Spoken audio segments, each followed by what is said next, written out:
Assalamu alaikum wa rahmatullahi wa barakatuh. Welcome to Amazed by the Qur'an, a series in which I try to share with you things I find amazing about the Qur'an. Continuing on the subject of plurals, this is the last session I'll have with you guys about plurals. I'll actually have a further conversation with you about skies.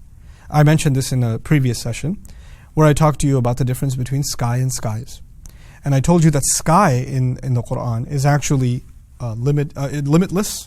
Whatever lies above is sama. And a limited term is samawat. There are two ayat that are very similar in the Qur'an. One belongs in the 3rd surah, Ali Imran. The other belongs in the 57th surah, Hadid. Now I'll read the ayah in Arabic and I will also translate it for you. وَسَارِعُوا إِلَى مَغْفِرَةٍ مِّن رَبِّكُمْ وَجَنَّةٍ عَرْضُهَا السَّمَاوَاتُ وَالْأَرْضُ أُعِدَّتْ لِلْمُتَّقِينَ. Rush to the remembrance or to the forgiveness from your master. Rush to forgiveness that comes from your master.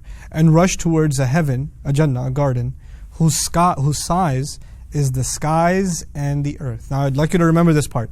What is Jannah's size compared to, heaven's size compared to? The skies, plural, the skies and the earth. It has been prepared, أُعِدَّتْ لِلْمُتَّقِينَ, for people who are cautious. Okay, so in this ayah, what is the size of Jannah compared to? It is the size of the skies and the earth. And I'm reminding you again, skies are limited. Skies are limited. What's unlimited? Sama, sky. The singular is unlimited because it's whatever lies above. It's not limited to 7. Now, the other ayah, this belongs to Hadid. سَابِقُوا إِلَى مَغْفِرَةٍ مِّن رَبِّكُمْ. Race. The previous ayah said, rush. This one says, race to forgiveness from your master. وَجَنَّةٍ عَرْضُهَا, and a garden whose size كَعَرْضِ السَّمَاءِ وَالْأَرْضِ, is something like the size of whatever lies above and the earth. Wait, one was the size of Jannah that you should work for is equal to the skies, plural. This one, the size of Jannah is close to, it's something like the size of whatever lies above the sky. Meaning the sky is bigger this time. The sky is bigger this time, it's whatever lies above. So how come one Jannah is compared to a smaller space and the other Jannah is compared to a bigger space? How does that work? And the other one, it was an equality. In other words, its size is the size of the skies and the earth. This one is, its size is nearly equal to whatever lies above, but not quite. It's not equal. Okay? The awesomeness of these ayat, first of all, is that one Jannah was prepared for al-muttaqeen, for people who have taqwa, people who are God conscious. And it's not the only quality. الَّذِينَ يُنْفِقُونَ فِي السَّرَّاءِ وَالضَّرَّاءِ, the people of God consciousness who spend when it's easy and when it's difficult. وَالْكَاظِمِينَ الْغَيْظَ, and people who suppress their anger. وَالْعَافِينَ عَنِ النَّاسِ, and people who pardon others lovingly. Whoa, وَاللَّهُ يُحِبُّ الْمُحْسِنِينَ, and Allah loves those who excel. Wait. So this Jannah has been prepared for the God conscious who spend when it's easy or difficult, who also suppress their anger and lovingly pardon people and excel. Is that everybody? That's actually a very limited number of people. I mean, you could be God conscious but not spend. But being God conscious and being someone who spends, or maybe spending secretly and openly, whoa, that's even less number of people. On top of that, okay, you're God conscious, you spend and you suppress your anger, now there's a lesser group of people. And on top of that, you pardon others, willingly and lovingly. Whoa, that's even a lesser group of people. And on top of that, you excel in everything you do. Whoa, that's a really limited number of people. You got it? Now, when he talked about that Jannah, you know what he said? Its Jannah is actually lesser in size because you don't need that much space for those lesser people. It actually restricts the population that will enter that Jannah. So samawat, the skies. But the second Jannah, he said that it can be compared to a much larger sky. The sky, everything that lies above, it's much bigger. So I ask myself, wait, so the second Jannah is being compared to much bigger real estate. If it's more real estate, it means there's got to be more people in it. So who is this Jannah prepared for? Listen to this carefully. He says, أُعِدَّتْ لِلَّذِينَ آمَنُوا بِاللَّهِ وَرُسُولِهِ. It has been prepared for those who believed in Allah and any or all of His messengers. No other condition. No other condition. Compare the conditions in the first Jannah, and what do you find? People that are already awesome because they're muttaqeen. Then they're super awesome on top of that because they spend and they're charitable when it's easy and when it's hard. when it's open or private or public. Then on top of that, they forgive and they suppress it. Oh my God, these are amazing people. They have special real estate. But much wider doors of heaven have been opened.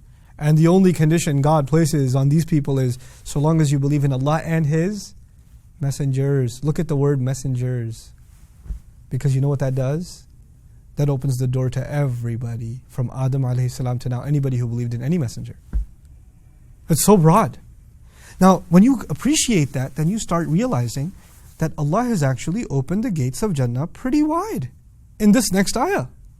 Like it seemed when you just study the ayah of Ali Imran that the gates are open for a limited group. But in this ayah, the gates are open far and wide. So wide open. That's a huge favor from Allah, isn't it? In other words, what I'm trying to get at to you is in the ayah of Ali Imran, Allah has given us requirements for heaven. But in the ayah of Hadid, Allah has done us a favor like nowhere else. A much bigger favor. Look at the perfection of Allah's speech. Something He says in Hadid, He does not say in Ali Imran. He says, ذَلِكَ فَضْلُ اللَّهِ يُؤْتِيهِ مَنْ يَشَاءُ وَاللَّهُ ذُو الْفَضْلِ الْعَظِيمِ. That is the favor of Allah. He gives it to whoever He wants. And Allah possesses the ultimate favor. The ayah in which He did humanity a bigger favor by not putting hard restrictions on heaven. He ended the ayah by saying, that's the favor I give, and I can give whatever favor I want. I possess all the favors. Because human beings hear that ayah say, no, but you should put more conditions on people. You should have more restrictions. You shouldn't just give them, you shouldn't just tell them this part. There should be more things that are said, and they pray and they do this and they do this. And I'm not saying you shouldn't do any of those things, but Allah is opening that door because He wants to give hope. You know what I'm reminded of? I'm reminded of a famous saying of the Prophet ﷺ, famous incident in the life of the Prophet ﷺ. A guy comes to the Prophet ﷺ and says, "Ubayyi'uka ala salatayn." It's so awesome. He says, I'm ready to pledge my allegiance to you. Pledging your allegiance to the Prophet means accepting Islam. I'm ready to pledge my allegiance to you for 2 prayers. How many prayers was supposed to pray? 5. Companions are sitting in his company. Homeboy shows up and says, I'm ready to be Muslim, but I ain't going to give you more than 2. The Prophet ﷺ says, that's fine, pledge your allegiance. The companions are in shock, like, 5's a pretty big deal. You're not supposed to, how did you let that go? And the guy went off happy, got it. Rasulullah ﷺ described to them that once he tastes the sweetness of prayer, he'll come to 5 himself. When you start worrying about controlling how people will grow, Allah has a plan for how people will grow. Allah in this ayah says, just believe in Allah and His Messenger. And when that faith enters your heart, how that will grow into good deeds is natural. You don't have to restrict that. So don't make people hopeless from the beginning. Don't give too many requirements from the beginning. That's the beauty of this message. Allah gives people enough that they can get hope. And once they have hope, they can improve themselves and they hold themselves more responsible. Then they grow more, then they hold themselves more responsible. Instead of Allah burdening everything on them from the beginning, let them grow and mature so they can carry burdens on their own. This is the beauty of our religion. Just between these 2 ayat, how Allah opens the doors to Jannah. May Allah Azza wa Jal enter us into the highest levels of Jannah and allow us to enter through those wonderful gates. Barakallahu li wa lakum. Wassalamu alaikum wa rahmatullahi wa barakatuh. Assalamu alaikum wa rahmatullah. If you enjoyed this video, please do share it with friends and family. If you want to see more videos from this series, click on the box at the top. If you want to see other videos, click on the box at the bottom. And don't forget to hit the subscribe button. Thanks.